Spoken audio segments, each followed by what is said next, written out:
My name is Vanessa. I was the kind of wife who packed lunches with handwritten notes, who kept a family calendar on the fridge so no one missed a dentist appointment. I knew my husband James's favorite meal, chicken parm with extra garlic, and I knew the way he rubbed his temples when he was stressed before he even opened his mouth. I used to think that kind of knowing meant something. James and I met when I was 20, working as a waitress at a barbecue joint off I-75 near Macon, Georgia.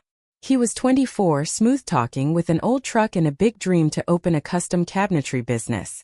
I still remember the first time he came in, sat at table 7, ordered sweet tea and pulled pork, and left a $5 tip on a $10 bill. He winked and said, "You got hands like someone who can hold things together." I didn't know then how often I'd have to. We married a year later in my cousin's backyard.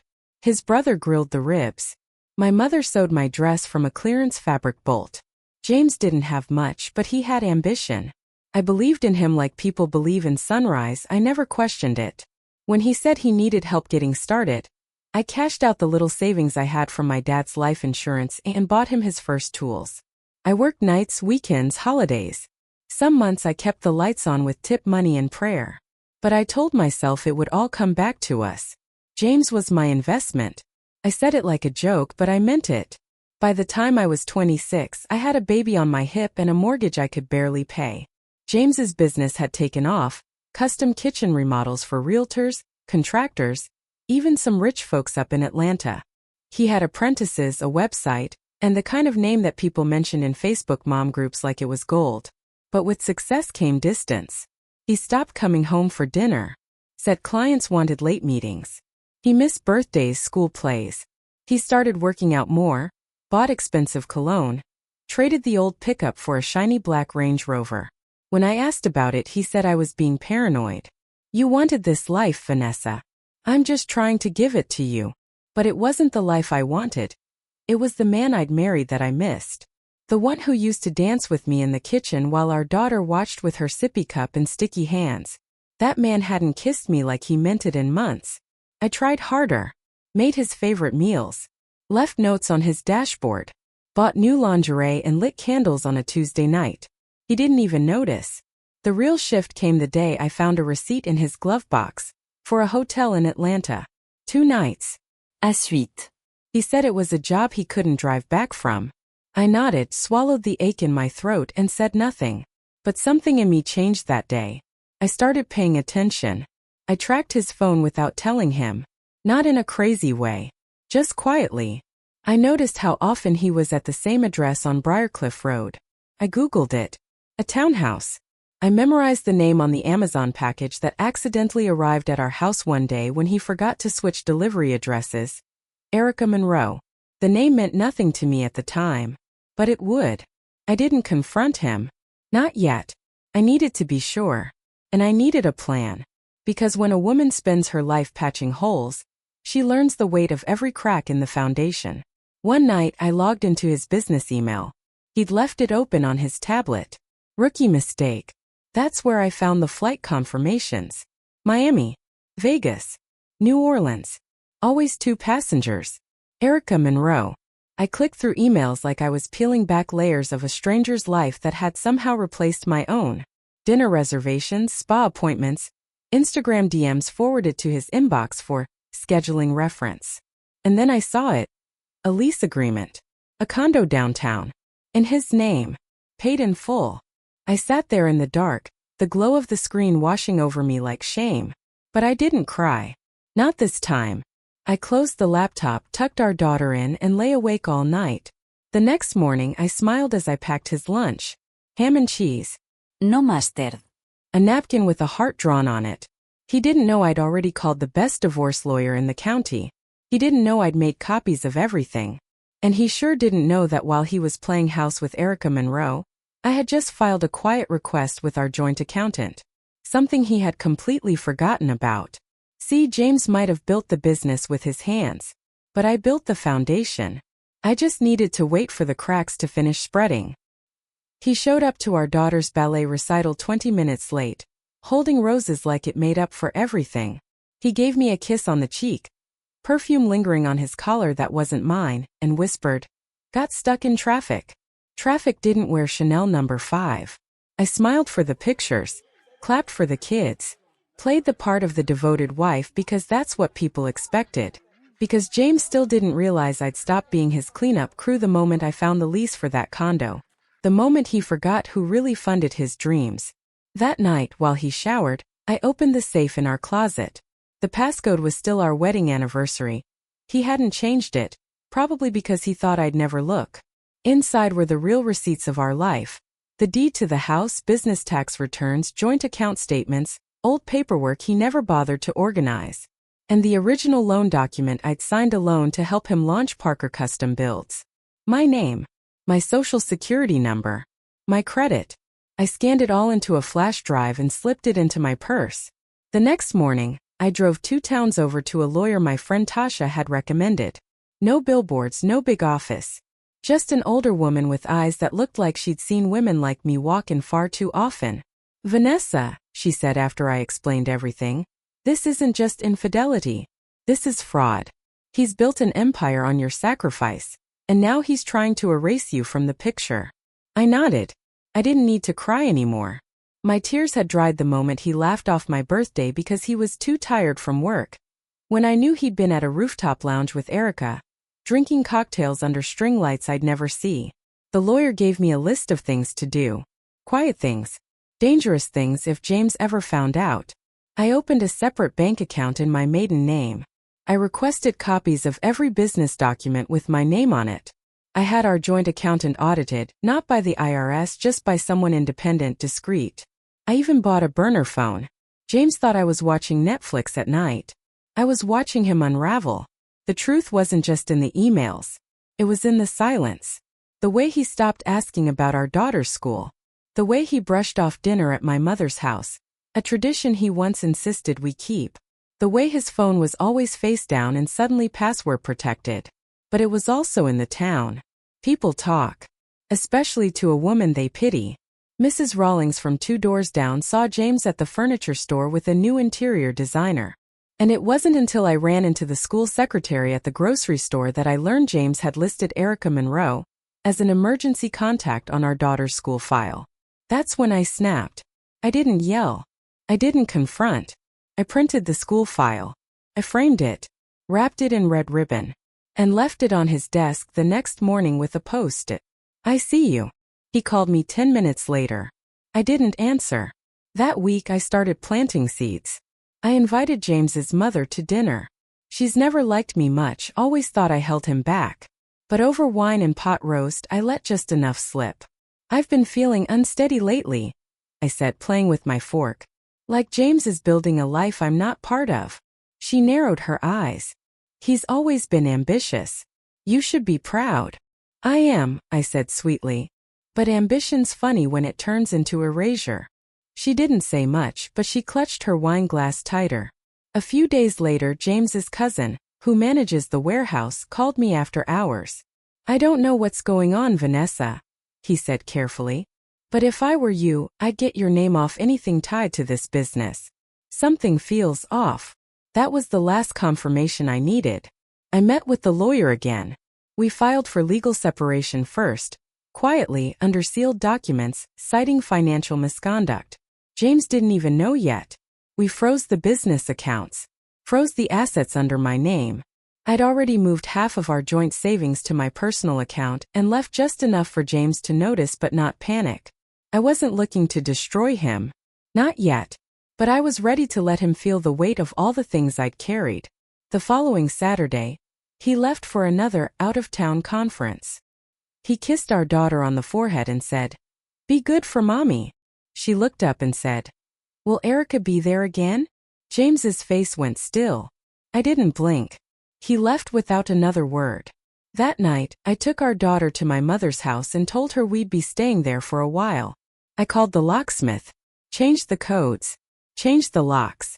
Every lock. When James came home 2 days later, he stood on the porch trying to punch in the old code. It blinked red. I watched from the upstairs window, lights off. He called. I let it go to voicemail. He rang the bell. Knocked. Pounded. Then he screamed my name. I didn't answer. Not yet. He didn't respond to the photo right away. The one of him and Erica, arms wrapped, heads tilted in, grinning like teenagers, at the same corner booth in Rosemary's Cafe where he once slid a cheap gold ring onto my finger and said he couldn't picture life without me. That ring was still in my jewelry box. The clasp was bent. The promise had been too. The morning after I changed the locks, James finally called. I watched his name light up my screen again and again. I didn't answer. Not until he texted, "You're being dramatic. Can we just talk?" I texted back, "Absolutely. At my lawyer's office. Wednesday at 2 p.m. Bring yours." That's when the game changed. He showed up trying to play calm. Button-down shirt, no tie. That charming fake smile he used to get discounts on hardwood orders. Erica wasn't with him. But his lawyer was. A guy named Trent who looked like he'd rather be golfing than dealing with marriage drama. They underestimated me. Both of them. I was cordial. Polite. My lawyer laid out the financials. Every receipt. Every invoice that had my name on it. Every loan I'd taken. The 401k contributions that James never noticed I was making for both of us. The house deed in both our names, but the down payment traced back to my late father's life insurance. And the kicker? The LLC paperwork for Parker Custom Builds. I wasn't just listed, I was co-founder. Legally, I owned half. James went pale. He tried to speak, but my lawyer held up a hand. "You can respond after reading the full discovery documents, Mr. Parker." And then she dropped a manila envelope on the table. Photos, emails, proof of his second apartment, the lease, the travel bills. I didn't want alimony. I wanted everything he took for granted. His lawyer whispered something in his ear. James looked at me across the table and said, "This isn't you, Vanessa. You're better than this." I smiled. "No, James. I was better than this. For years. And you mistook that for weakness." The meeting ended with a motion for asset division and a freeze on all company funds until we settled. James stormed out, slamming the glass door. I didn't flinch. But I did cry in the elevator. Silent, steady tears. Not because I was sad. Because I was finally stepping into the light after years of living in someone else's shadow. Back at my mom's house, my daughter asked when Daddy was coming home. I crouched next to her and said, "Baby, sometimes people forget how to be kind. And when they do, we have to love ourselves enough to give them space to remember." She nodded and hugged me so tight, I thought I'd collapse from the guilt of not protecting her from all of this. But I had a plan for that too. I enrolled her in private school using funds from the emergency savings account. One James didn't even know existed. I called it the just-in-case fund. Turns out it was named perfectly. I met with the school counselor. Told them what was happening. Asked for support for Grace. They promised to help. Meanwhile, James spiraled. He moved in with Erica full-time. Posted photos of his new life, like it was a reality show. I didn't react publicly. But privately, I reached out to the city contracts board. Sent them a quiet tip. James Parker has been using company funds for personal travel. Potential misappropriation on government renovation projects. I didn't sign my name. They launched an investigation within 2 weeks. Suddenly, James's Instagram went dark. His calls stopped. His cousin at the warehouse messaged me one night. "Whatever you did, girl," he shook. I hadn't even started yet. Because the final phase was still in motion. I contacted a local journalist I used to serve coffee to during my waitress days. She remembered me. I gave her the story. Not about the affair. Not about the drama. About the woman behind the man. The wife who helped build a business from the ground up and was erased when success hit. She loved it. Said it would be part of a series. Silent Founders, the women behind Atlanta's success stories. I didn't use James's full name. But I didn't have to. Anyone in our town reading it would know. The article went viral in 3 days. I got emails from women I didn't even know. From other wives. From former employees of James's who were fired after refusing to work late nights without overtime. And one message that made me pause. From Erica Monroe. I didn't know. I really didn't. He told me you'd moved on. That he was already divorced. "I'm sorry." I didn't reply. Let her sit with it. Like I had to. I didn't do it for her. I did it because women deserve the truth. And because no matter how she entered the picture, the betrayal was his. The story caught the attention of a local talk show. They invited me to speak. I said no. I wasn't interested in fame. I was interested in dignity and rebuilding. That week, the court issued a temporary judgment. James had to pay half of the business earnings for the next year to me as compensation for unpaid labor and intellectual contribution. He texted me the day the ruling hit. "You're destroying me." I responded, "No. You did that the moment you treated me like a placeholder in my own life." Court hearings are usually dull. Procedural language, shuffling papers, impatient glances at the clock. But not this one. Because James didn't show up. His lawyer stood there, red-faced, whispering something to the judge. But no one paid attention to him. Everyone's eyes were on the woman who did walk through the courtroom doors. Erica Monroe. Hair tied back. No makeup. Not the glamorous version of herself from the social posts and rooftop lounges. She looked tired, nervous, like someone who'd finally come up for air and realized she was drowning. She walked right up to my lawyer during recess and said, "I need to speak to her. Alone. Please." I didn't want to. I didn't owe her anything. But something about the way her hands shook stopped me from saying no. We stepped into the hallway. Cold marble floors. High windows. And a silence between us that said more than words ever could. "I'm not here to apologize," she said quietly. "Not really. Because I didn't know who you were until it was too late. James told me you two were separated. That you'd moved on. He said you were bitter, difficult, controlling." My stomach clenched. I stayed quiet. She reached into her purse and pulled out a stack of papers. "These are business emails, bank statements, and a copy of a wire transfer he tried to send to an offshore account last week. I saw it by accident. He doesn't know I printed this." "Esther here. Why are you giving this to me?" She looked at the floor. "Because he did to me what he did to you. I just didn't see it coming." Turns out James had a third phone. Hidden account passwords. A second woman in Orlando he'd been seeing for 6 months. Erica found out after she saw his calendar alert pop up while he was in the shower. A dinner reservation. Under the name Angela. Erica had already moved into the condo. She decorated it. Thought she was building a future. Sound familiar? "He was never planning to keep either of us," she whispered. "He used me to get away from his real life. Just like he used you to build it." I took the folder from her. Inside were wire transfers tied to company funds, illegal ones. I felt the heat rise behind my eyes. He hadn't just betrayed our family. He was trying to hide money before the court could divide it. Erica looked at me, eyes glossy. "Do whatever you need to do. He deserves it." She left without waiting for my reply. That night, I emailed the documents to my lawyer and the financial auditor. We filed an emergency motion the next morning to freeze every single one of James's assets. Every property. Every business account. Every contractor payment owed. I even contacted a family friend who worked in the DA's office. I didn't want James arrested. I wanted him cornered. I wanted him to feel the walls tightening the way I had every time he dismissed my sacrifices like they were his birthright. By the end of the week, James's Range Rover was repossessed. Contractors pulled out of Parker Custom Builds, citing uncomfortable optics. His business Yelp page? Flooded with one-star reviews.